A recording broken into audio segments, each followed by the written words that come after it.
আল্লাহর নবী বলেন এই 4টি মাসে যুদ্ধ বিগ্রহ মারামারি দ্বন্দ্ব কলহ এগুলি আল্লাহ নিষিদ্ধ করে দিয়েছেন, হারাম করে দিয়েছেন।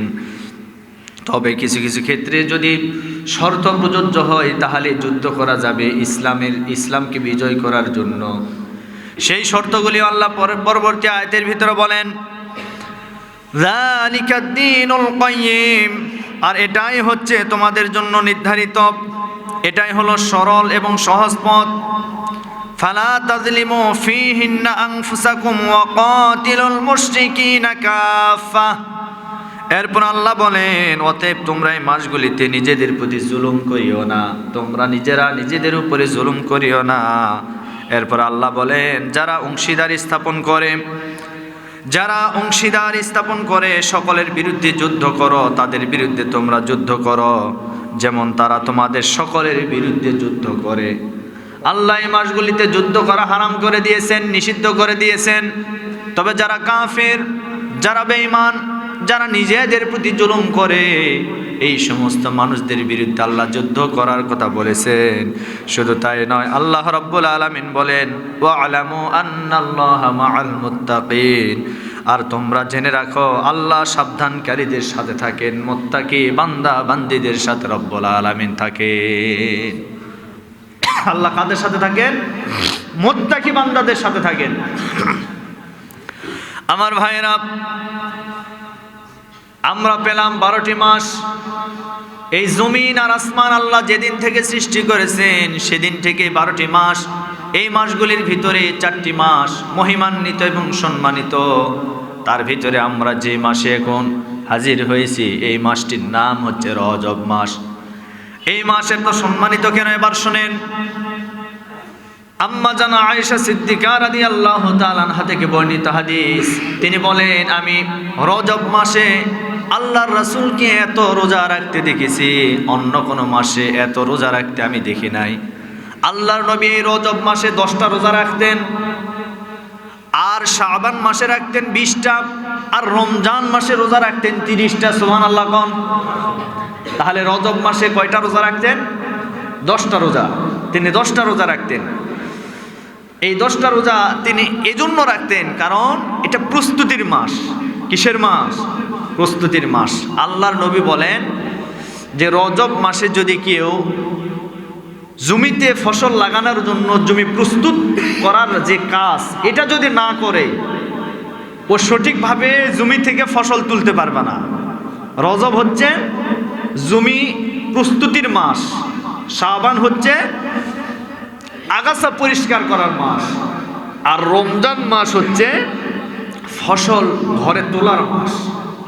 সুবহানাল্লাহ। তাহলে প্রস্তুতি এজন্য আল্লাহ রাসূল নিতে বলেছেন যে এই রজব মাসে যদি কেউ প্রস্তুতি গ্রহণ করে সে রমজানে ঠিকঠাকভাবে ইবাদত বন্দেগী করতে পারবে, রোজাগুলি রাখতে পারবে।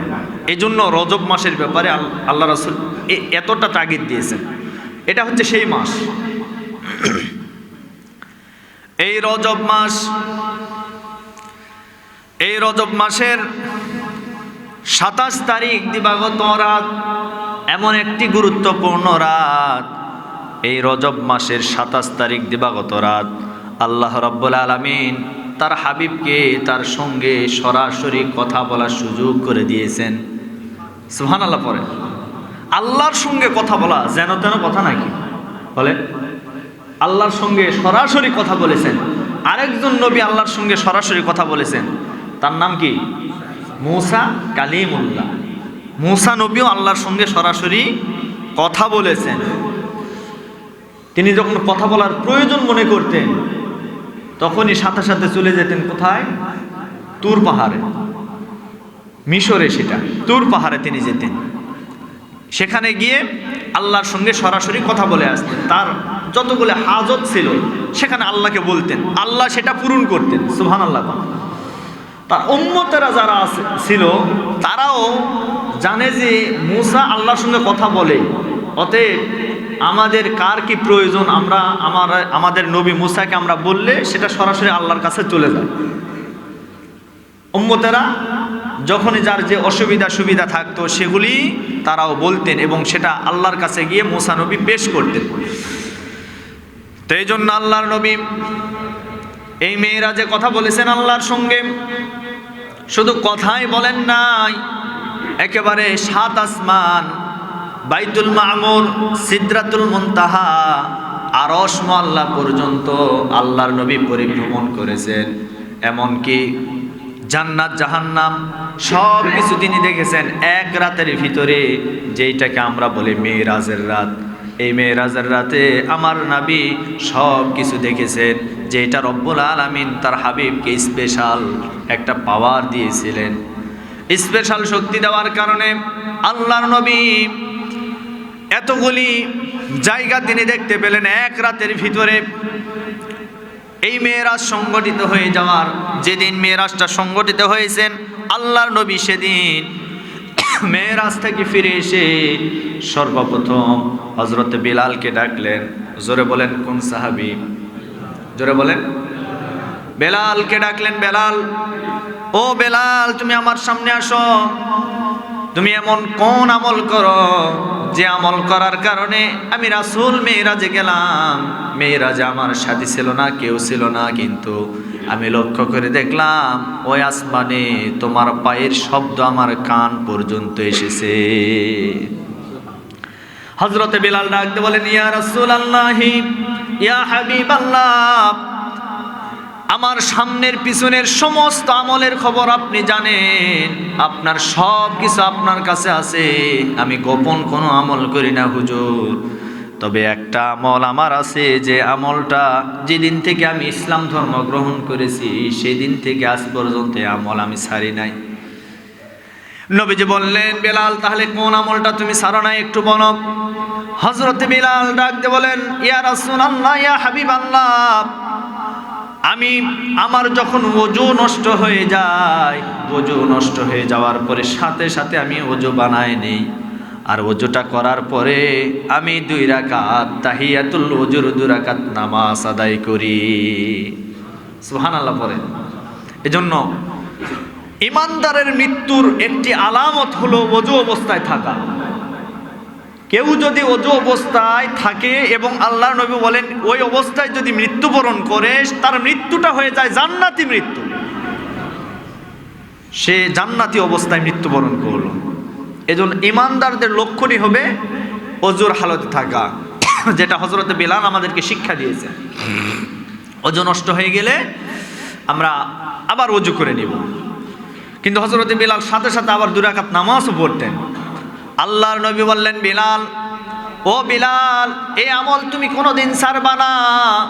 এই আমল আল্লাহর কাছে এত ভালো লেগেছে, এত ভালো লেগেছে বেলাল, তোমার পা জমিনে কিন্তু তোমার পায়ের আওয়াজ আল্লাহর আরশ পর্যন্ত পৌঁছে গেছে।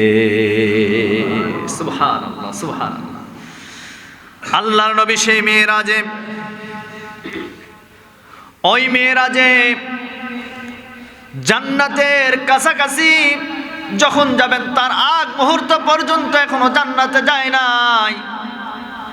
জান্নাত আমার রাসূলের কাছ থেকে বহু কিলোমিটার দূরে, কোটি কোটি কিলোমিটার দূরে এখনো রয়েছে, কিন্তু রাসূল আমার যখন জান্নাতের দিকে যাবেন, যাওয়ার আগ মুহূর্তে দেখা যায় আমার রাসূলের নাকে জান্নাতের সুঘ্রাণ ভেসে আসছেন। সুবহানাল্লাহ পড়েন। এদিকে আমার দিকে লক্ষ্য করেন ভাই, আমাদের মেহমান আসবেন, উনি সময় মতো আসবেন, সমস্যা নেই, কিন্তু আমার দিকে লক্ষ্য করেন। আল্লাহর নবী এখনো জান্নাতে যায় নাই, জান্নাত অনেক দূরে। জান্নাত হলো উপরে আর জাহান্নাম নিচে। এই হাদিস কিন্তু আমি এর আগে বলেছিলাম। জান্নাত কোথায়? জোরে বলেন, কোথায়? জান্নাত উপরে আর জাহান্নাম নিচে। আমার নবীজি যখন জিবরিল আমিন ফেরেশতার সাথে জান্নাত দেখার জন্য জান্নাতের কাছাকাছি যখন চলে যাবেন, জান্নাত এখনো কোটি কোটি মাইল দূরে, জান্নাত এখনো পায় নাই। কিন্তু জান্নাতে যাওয়ার আগে আমার নবীজির নাকের ভিতরে জান্নাতের সুঘ্রাণ যেন ভেসে আসতেছিল। জান্নাতের সুঘ্রাণ যখন ভেসে আসে, তখন নবীজি জিবরিল আমিন ফেরেশতাকে ডাক দিয়ে বলেন, ইয়া আখি জিবরাইল, হে ভাই জিবরাইল, এই যে মনে হয় আমি আর সামান্য পথ গেলে জান্নাত দেখতে পারবো, জান্নাতের সুঘ্রাণ তো আমার নাকে ভেসে আসে। জিবরিল আমিন ফেরেশতা বললেন, ইয়া রাসূলুল্লাহ, জান্নাত এখনো আপনার কাছে আসে নাই, জান্নাত এখনো অনেক দূরে আছে। তখন আল্লাহর নবী বললেন, জিবরাইল, তাহলে জান্নাতের ঘ্রাণ আমার নাকে কেন আসে? আল্লাহর নবী কথা বলার পরে জিবরিল আমিন ফেরেশতা বললেন, ইয়া রাসূলুল্লাহ, জান্নাতের ঘ্রাণ আপনার নাকে আসে তিনটা ব্যক্তিকে আল্লাহ রাব্বুল আলামিন মাটির নিচে দাফন করে দিয়েছেন। জালিমের জুলুমের শিকার হওয়ার কারণে তাদেরকে মাটির নিচে তাদেরকে দাফন করা হয়েছে। তাদের হাড় এবং হাড্ডিগুলি থেকে জান্নাতের সুঘ্রাণ আপনার নাকে ভেসে আসে। সেই তিন ব্যক্তিকে এবার শোনেন। জিবরাইল আমিন বললেন, ইয়া রাসূলুল্লাহ, এই তিন ব্যক্তি হলো একটা মা আর মায়ের দুইটা সন্তান, একটা শিশু বাচ্চা আর একটা 10 বছরের বাচ্চা।